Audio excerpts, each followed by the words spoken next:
Hi. So I've get great ideas and things come to me when I'm walking in nature. I mean, I think most people. And of course, walking our dog, Sadie. Say hi, Sadie.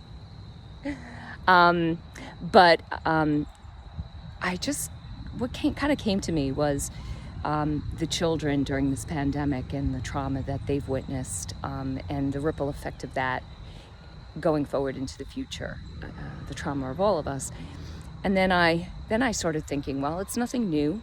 Humanity has witnessed periods of great trauma, like the Great Depression, the Black Plague, and of course those people and children who have lived in war-torn areas of the world. I mean, that is unimaginable, that kind of trauma. So it's nothing new. But those of you who know me, I think I'm very optimistic and very hopeful, and I know we'll get out of this. I mean, I feel like we're at a point where we're at the highest highs and the lowest lows, but that is the plan. We're supposed to witness that. We're supposed to see that. So, I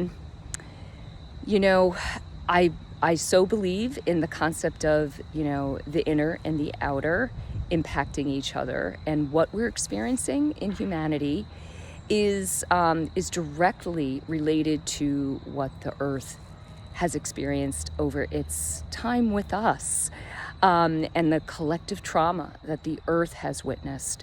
So my work is to help bring light and consciousness to this planet, to the earth, which not only will heal us, but will restore a more reciprocal relationship with the earth.